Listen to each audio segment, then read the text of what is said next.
మాదాపూర్లోని మంచు విష్ణు కార్యాలయంలో జీఎస్టీ అధికారుల సోదాలు ముగిశాయి. దీంతో మంచు విష్ణు ఆఫీస్ నుండి 2 బృందాలు వెనుతిరిగాయి. సోదాలు ముగియటంతో నటుడు మోహన్ బాబు కూడా వెనుతిరిగారు. మొత్తం 5 గంటల పాటు జీఎస్టీ సోదాలు కొనసాగాయి.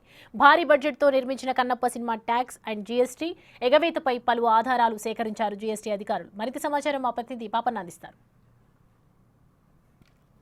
కన్నప్ప సినిమాకు సంబంధించిన మంచు విష్ణు ప్రొడక్షన్ హౌస్ ఏదైతే ఉందో 24 ఫ్రేమ్స్ ఫ్యాక్టరీకి ఈరోజు జీఎస్టీ అధికారులు అయితే సోదాలు నిర్వహించారు.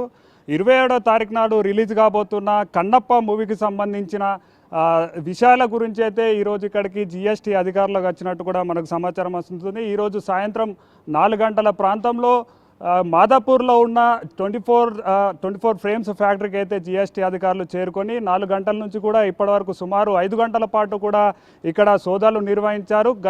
కొద్ది క్షణాల క్రితం ఇక్కడ సోదాలు కూడా ముగిసినట్టు మనకు సమాచారం అందుతుంది.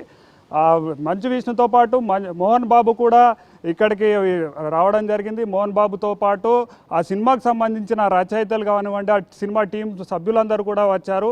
ముఖ్యంగా ఈ సోదాలు నిర్వహించడానికి గల కారణాలను చూసినట్టయితే జీఎస్టీకి సంబంధించి ఈ కన్నప్ప మూవీలో పెద్ద పెద్ద నటులు ఉన్నారు కాబట్టి ఒక 150 కోట్ల బడ్జెట్ అని చెప్పారు కాబట్టి 150 కోట్లకు ఇంత పెద్ద నటీమణులు ఎక్కడి నుంచి వచ్చారు అన్న క్లారిఫికేషన్ కోసమే వచ్చినట్టు సినిమా యూనిట్ అయితే మనకు సమాచారం అందించింది. జస్ట్ వీళ్ళు జీఎస్టీ అధికారులు సమాచారం కోసమే, క్లారిటీ కోసమే వచ్చారు కానీ సినిమా రిలీజ్కి మాత్రం ఎటువంటి ఆటంకాలు లేనట్టు కూడా సినిమా యూనిట్ అయితే మనకు తెలియజేశారు. 27వ తారీఖు నాడు ప్రపంచవ్యాప్తంగా కూడా ఇటు 2 తెలుగు రాష్ట్రాలతో పాటు ప్రపంచవ్యాప్తంగా కన్నప్ప సినిమా రిలీజ్ కాబోతుంది.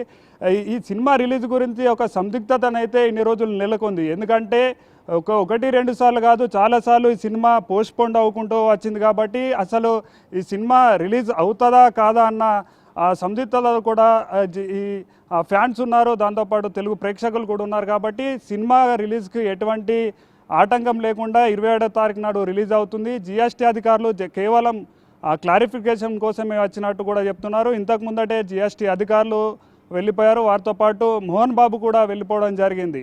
వీడియో జర్నలిస్ట్ సంజుతో ముగుల పాపన్న, బిగ్ టీవీ, మాదాపూర్.